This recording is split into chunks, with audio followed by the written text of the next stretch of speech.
Hey y'all, iRix Guy here. Welcome back to another Timepieces for Tomorrow video. And you can find all the Timepieces for Tomorrow videos. Just go to timepiecesfortomorrow.com and please subscribe to youtube.com/iRix Guy and check out the Timepieces for Tomorrow video playlist. All my videos are within that playlist. Hope you find them to be educational and or entertaining. And within this video, what I want to do, again, the spirit of all my videos is to provide just honest, hopefully entertaining, hopefully educational as well, wristwatch commentary. And, one of the things that a lot of people don't realize is that if you become a wristwatch collector, the different types of things you can collect. A lot of less educated watch collectors or people that haven't entered the game yet, they just see a watch. Is it waterproof? Is it on a bracelet? Is it on a strap? There's a lot more to it than that. So, one of the things that I would encourage everyone to do is, the first wristwatch, get something that's waterproof, wear anywhere. Get something like this right here is a Tudor Black Bay 58. It's highly water resistant. It looks nice. It's probably going to become a future classic in my opinion. I think this was released in I think it was 2020 when Tudor came out with this particular reference. But there's so many subtle things you can do, and something that I like to do is collect different types of let's just call them complications.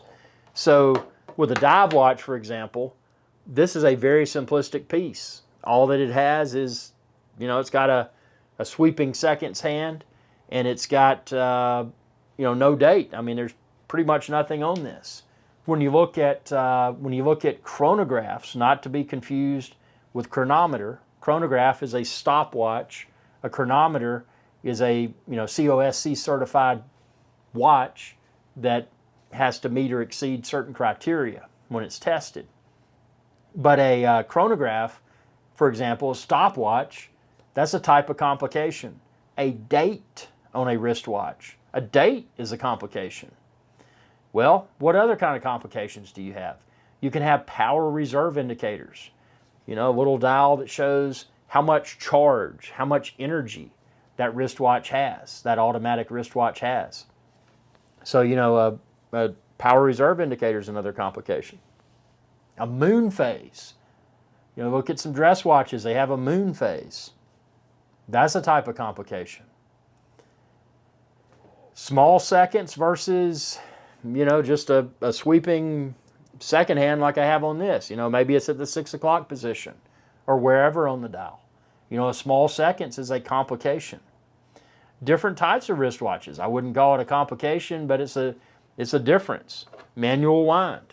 This Panerai Luminor is a manually wound piece. You got to pop it out and twist the crown to wind it up. It's not going to do anything if you just wear it. The charge is going to go away over time. But, a collector may see a manual wind piece and be like, well, that's something, that's something different, and it's, something to add to the rotation. You've got, I'm just looking and thinking here. You've got all types. When you get into the high horology, you get into a lot of very interesting complications. Of course, I'm not there because I'm iRix Guy's Adventure channel, and this is Timepieces for Tomorrow. So if you want to support the channel, please feel free to do so. And if you choose to do that, that might enable me to explore more interesting wristwatch complications here on the channel. So, but you can get into some really, really crazy complications. You get in annual calendars. You can get into jumping hours. You can get into minute repeaters. You can get into, let's see, what am I forgetting here? And I may mispronounce this, Turbulon,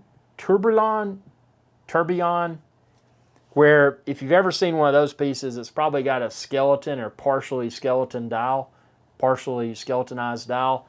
And you can see it looks like the best way to describe it's like a globe in there that's turning in a lot of different directions. It's got a very cool dimensional look.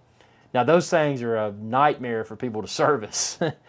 So if you're lucky enough to get a tourbillon or a turbulon, however you pronounce it, be prepared for excessive maintenance cost, should you need to have that piece serviced. But, if money is no issue, that is a super, super duper complication.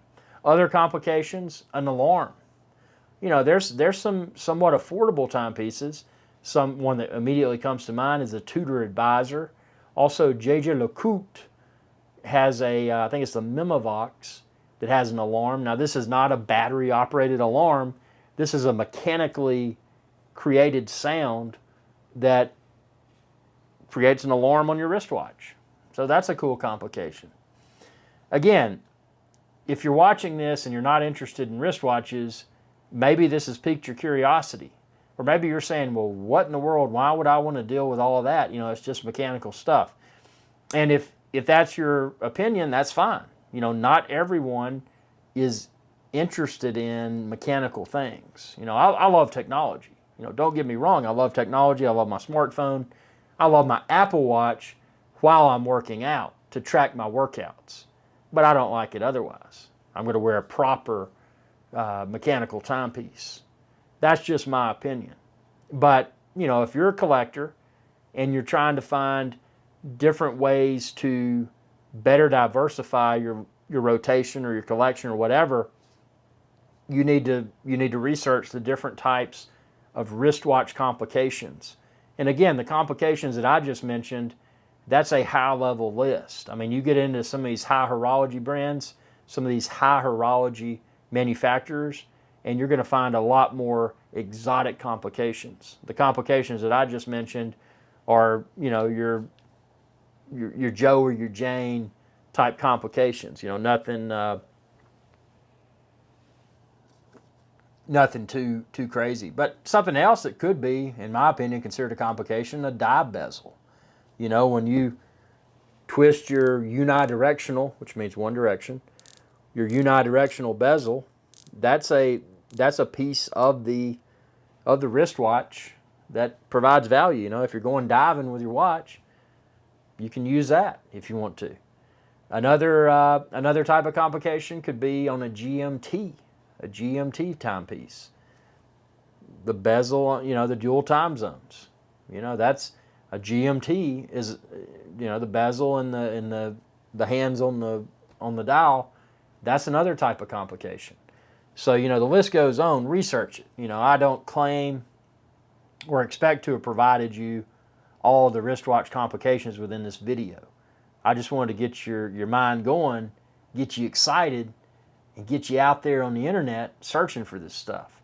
So I appreciate your viewership. If you haven't subscribed, please be sure to do so. It's youtube.com/IRIXGuy.